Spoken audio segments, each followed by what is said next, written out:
Baik, kita lanjutkan dosa besar yang ke-75, yaitu tarikul jum'ah liyusalli wahdahu. Orang yang meninggalkan sholat Jumat untuk sholat sendirian, sholat duhur sendirian. Ini dosa besar, ya. Salah satu kewajiban bagi setiap muslim yang sudah balik, yang sudah berakal sehat, yang sudah balik dan laki-laki, wajib menghadiri sholat Jumat bersama kaum muslimin, ya. Kalau ada yang tidak mau hadir sholat Jumat, maka dia telah melakukan dosa besar. Walaupun dia sholat, ya, walaupun dia sholat di rumah, dia sholat duhur, tetap dia telah melakukan dosa besar. Apalagi yang tidak sholat sama sekali, sudah tidak sholat Jumat, tidak sholat duhur. Wah, ini dosanya berlipat ganda. Namun ini yang tanpa uzur. Adapun yang memiliki uzur, maka dibolehkan dia tidak sholat Jumat. Yang memiliki uzur itu apakah karena sakit? Mungkin dia sakit, tidak bisa menghadiri sholat Jumat, boleh dia sholat duhur di rumahnya. Yang sedang uzur juga orang yang sedang musafir dalam perjalanan dan bertepatan di hari Jumat, boleh dia tidak sholat Jumat, dia sholat duhur. Namun para ulama menyarankan, termasuk Syekh Shalih Al-Utsaimin rahimahullah, menyarankan, ya, seorang muslim jangan terbiasa safar di hari Jumat. Kalau bisa pilih hari lain. Kalau bisa pilih hari yang lain, kita pilih hari yang lain. Jangan keluar dari rumah untuk bersafar bertepatan di hari Jumat.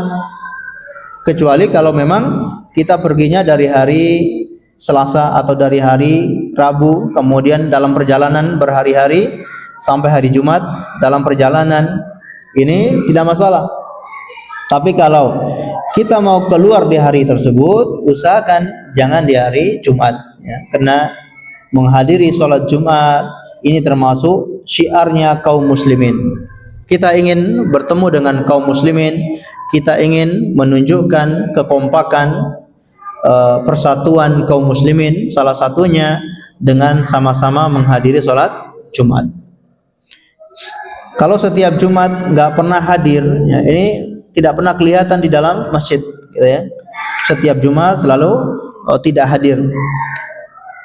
Bahkan disarankan orang-orang yang ada di pegunungan, ya, mungkin mereka tinggal di kebunnya, mereka tinggal di tempat-tempat kerja mereka yang ada di pedalaman atau yang ada di gunung-gunung, hendaknya mereka pulang kalau sudah hari Jumat, pulang ke kampung, kemudian sholat Jumat bersama kaum muslimin, baru boleh dia pergi lagi bersama gembalanya dan seterusnya. Ini bukti kita mengagungkan, salah satu yang diagungkan oleh Allah adalah hari Jumat. Taib. An Ibnu Mas'ud radhiyallahu anhu, anna Nabiy sallallahu alaihi wasallam qala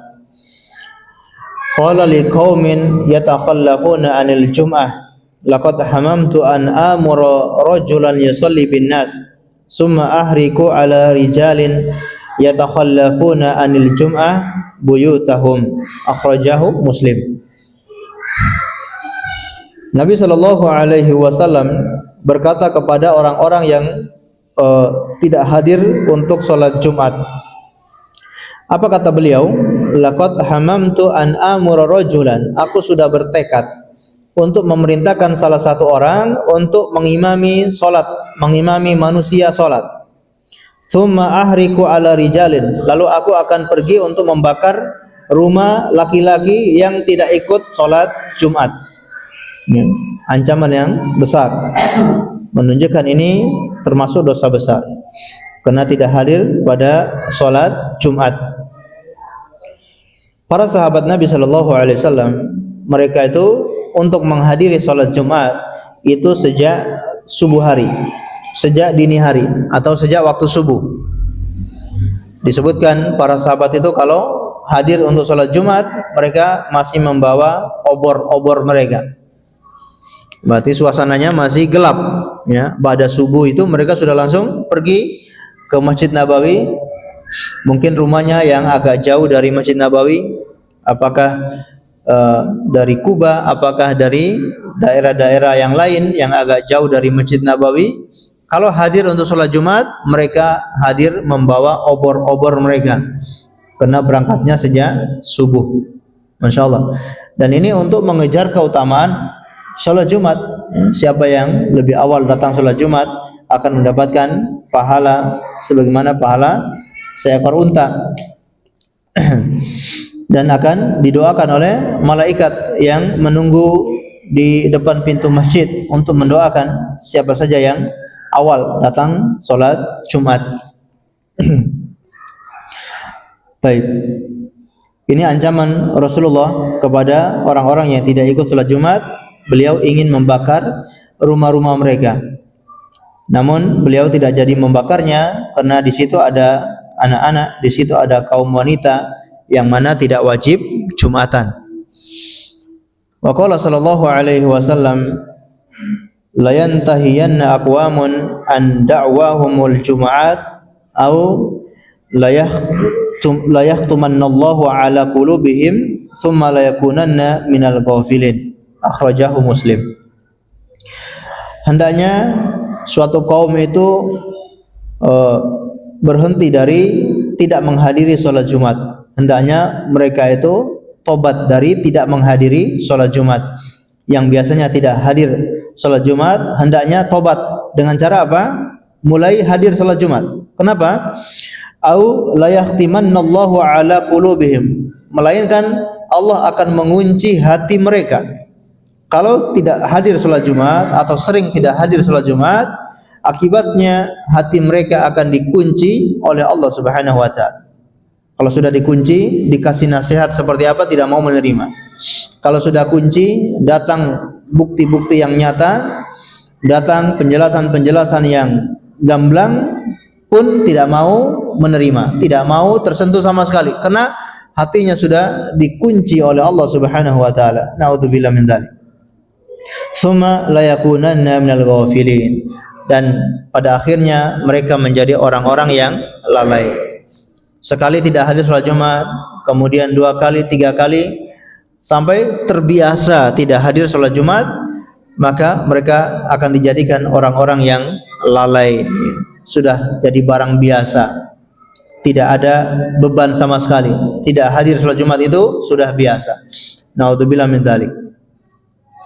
Wan Abil Ja'ad Ad-Dhamari anna Rasulullah sallallahu alaihi wasallam qala man taraka thalatha juma'in tahawunan taba'allahu ala qalbihi. Barang siapa yang meninggalkan 3 kali salat Jumat secara tahawunan, secara bermalas-malasan, taba'allahu ala qalbihi, Allah akan stempel hatinya. Hatinya sudah distempel orang-orang yang lalai, distempel orang-orang yang terkunci mata hatinya. Dan taba'allahu ala qalbihi, Allah sudah akan menutup hatinya, ya, menutup dengan noda yang sangat pekat. Kalau orang berbuat satu dosa itu hatinya mulai ada bintik-bintik hitam. Ini dosa selain meninggalkan Jumatan. Orang berbuat satu maksiat, hatinya akan ada bintik hitam. 2 dosa bertambah lagi 2 bintik hitam. 3 dosa 3 bintik hitam. Begitupun seterusnya sampai hatinya menjadi gelap. Ya, itu dosa selain meninggalkan sholat Jumat. Tapi kalau ada orang yang meninggalkan sholat Jumat, langsung distempel oleh Allah, langsung ditutupi hatinya oleh Allah dengan bintik hitam yang sangat besar, yang tebal, sehingga hatinya sudah menjadi gelap seketika.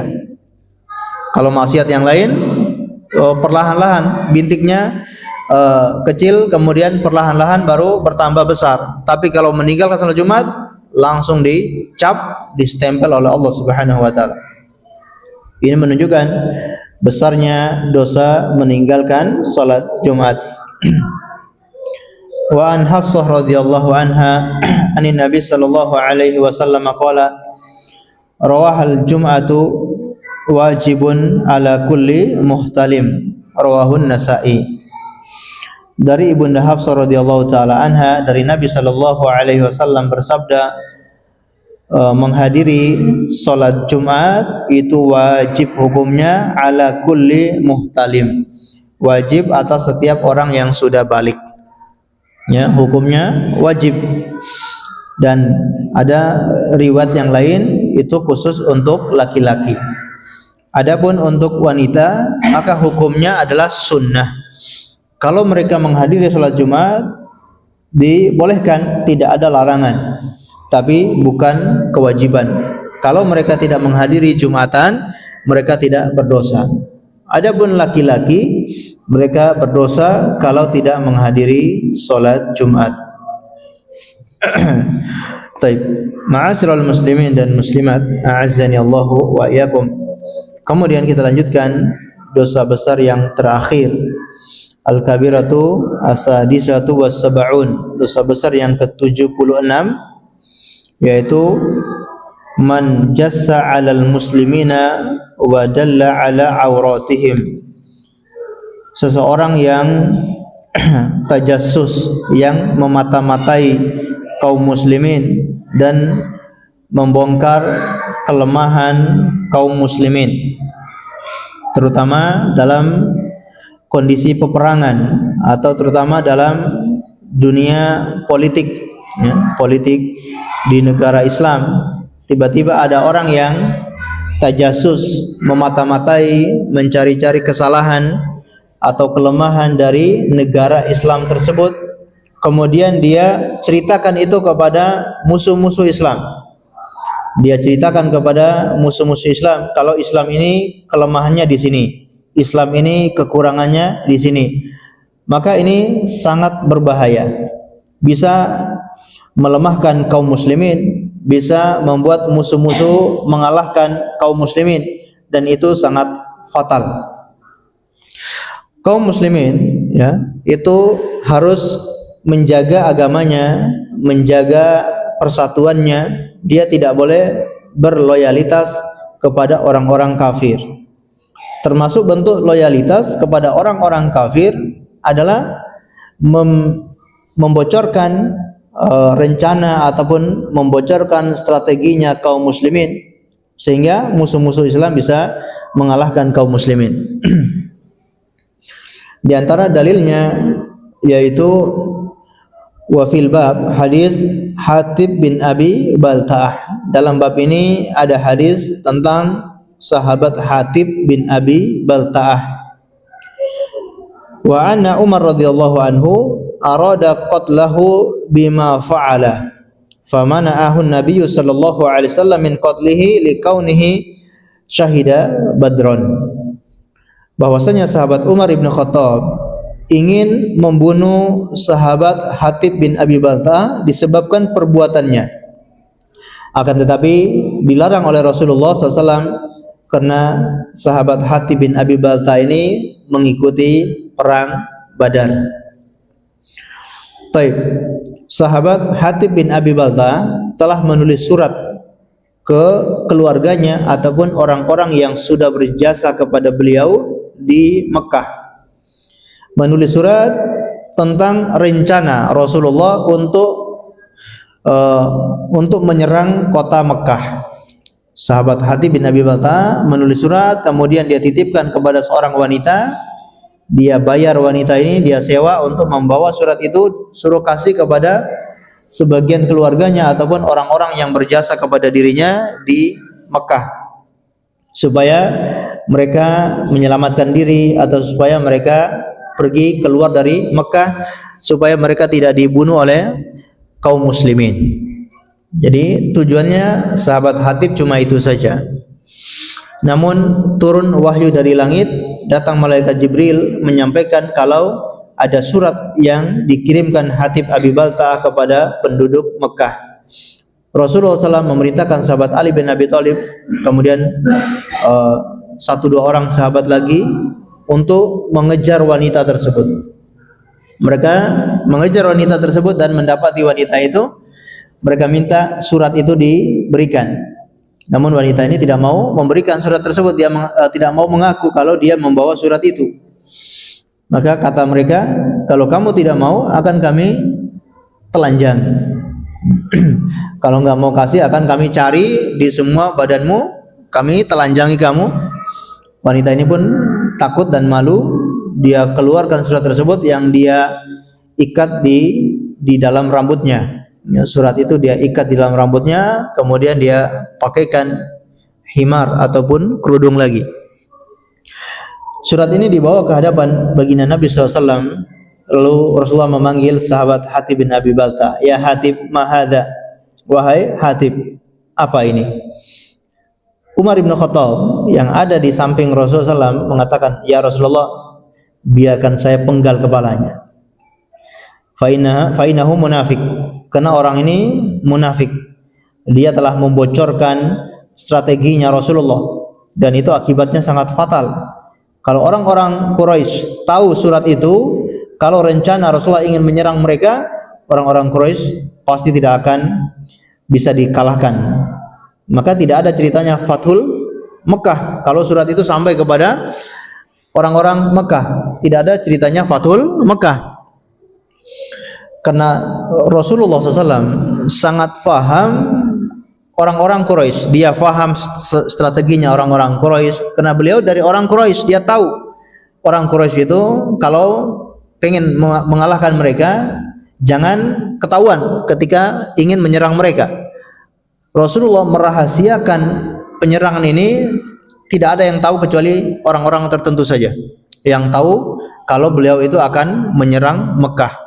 Termasuk semua istri-istri beliau tidak ada yang tahu rencana beliau ingin menyerang Mekah.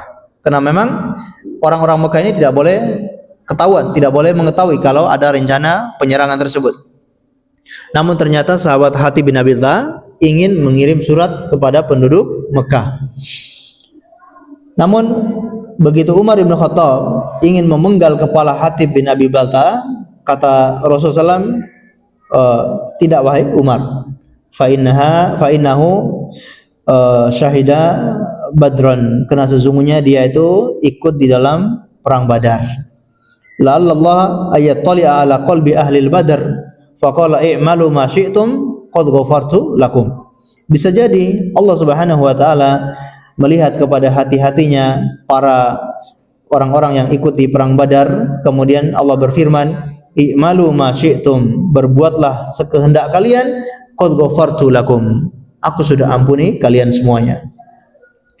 Karena orang-orang yang ikut di perang Badar, betapa besarnya amalan itu, betapa besarnya pahala mereka, keikhlasan mereka di dalam perang Badar itu, keburukan model apapun tidak bisa mengimbangi kebaikan mereka. Sahabat Hatib bin Abi Balta ini punya keburukan yang sangat besar. Mengirimkan surat ini resikonya sangat besar. Walaupun itu karena sahabat Hatib ini mengikuti perang Badar, dia dimaafkan oleh Rasulullah sallallahu alaihi wasallam. Yang menjadi pendalilannya adalah Umar ibn Khattab ingin membunuh sahabat ini, dicegah oleh Rasulullah bukan karena surat tersebut. Ya, Rasulullah tidak mengatakan jangan kamu bunuh wahai Umar, ini hanya surat saja, gitu ya. Bukan itu. Tapi karena dia menghadiri perang Badar. Seandainya kalau dia tidak menghadiri perang Badar, Rasulullah membiarkan Umar memenggal kepalanya. Walaupun entah niatnya untuk apa, tapi karena dia menghadiri perang Badar, dia tidak jadi dibunuh. Jadi ini menunjukkan bahwasanya menyebarkan rencana kaum muslimin itu dosa besar. Apalagi sampai menyebutkan kelemahan-kelemahan kaum muslimin kepada orang-orang kafir, kepada musuh-musuh Islam, ini dosa besar. Allahu a'lam bishawab. Baik, mungkin kita dengarkan azan terlebih dahulu, kemudian kita lanjutkan sedikit insyaallah.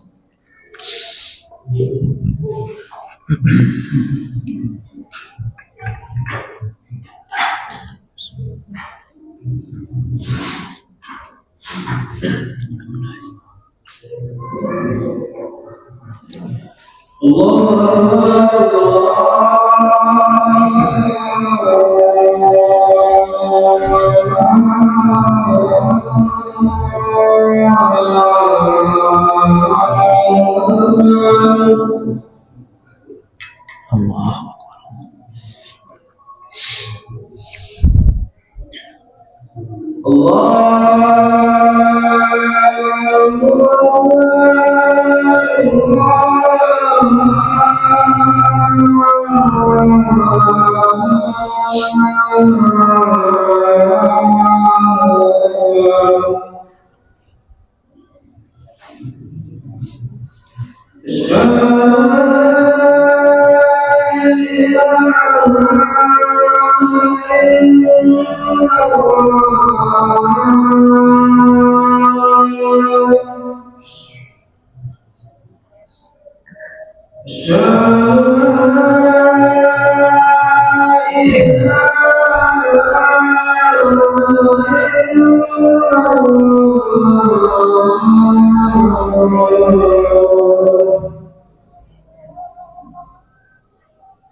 Baik, kaum muslimin dan muslimat yang semoga dimuliakan oleh Allah Azza wa Jalla.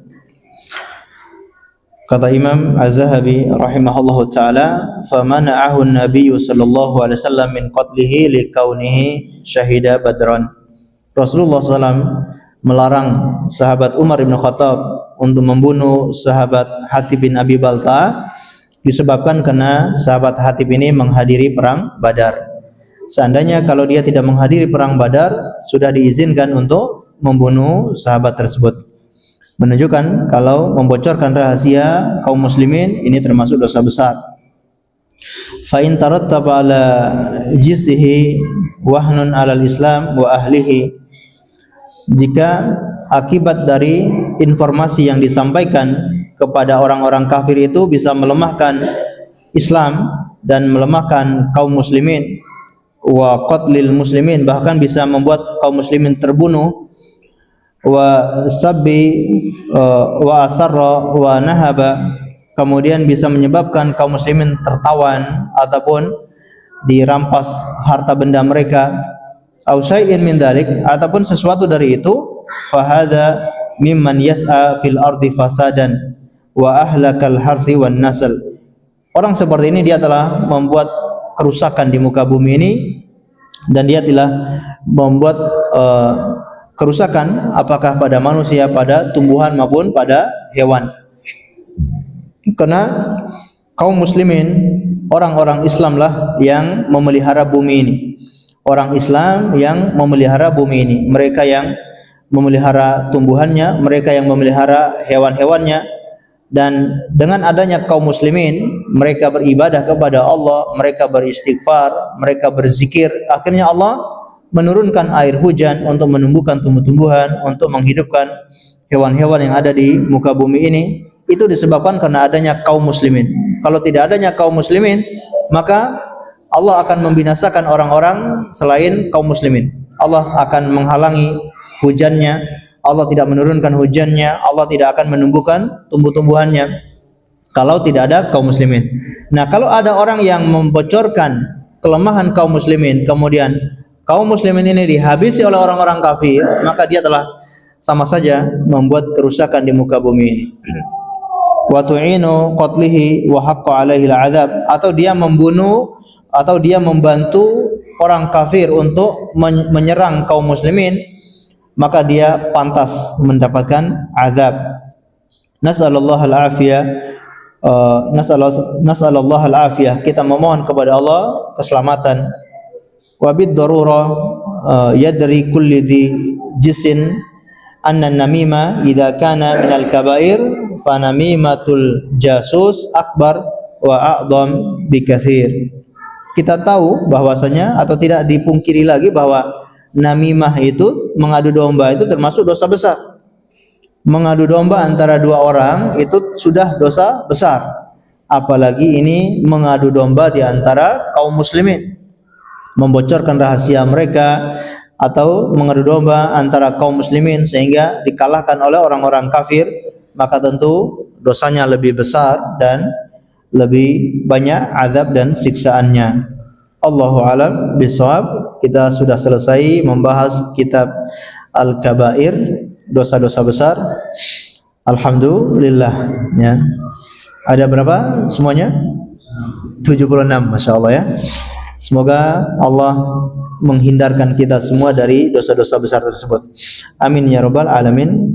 Kemudian Imam Az-Zahabi juga membawa beberapa dalil untuk menunjukkan ada dosa-dosa yang kemungkinan. Jadi beliau menyebutkan jami'u lima yahtamil annahu minal kabair. Ada dosa-dosa yang kemungkinan itu termasuk dosa besar, ya. Beliau menyebutkan beberapa dalil, dan dalil-dalilnya itu hanya pengulangan saja dari dalil-dalil yang sudah disebutkan oleh beliau di pembahasan sebelumnya, maka kita tidak membaca dalil-dalil tersebut, ya.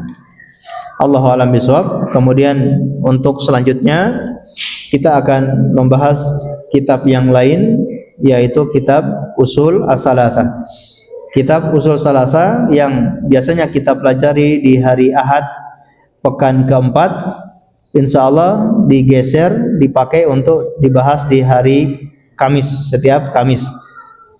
Adapun untuk hari Ahadnya nanti pakai kitab yang lain, ya. Tazkiyatun Nafas insya Allah itu yang kita pakai untuk di hari Ahad pekan keempat. Allahu a'lam bishawab. Barangkali cukup sekian yang dapat kami sampaikan. Sebelum kita akhiri, barangkali mungkin ada yang ditanyakan, kami persilakan.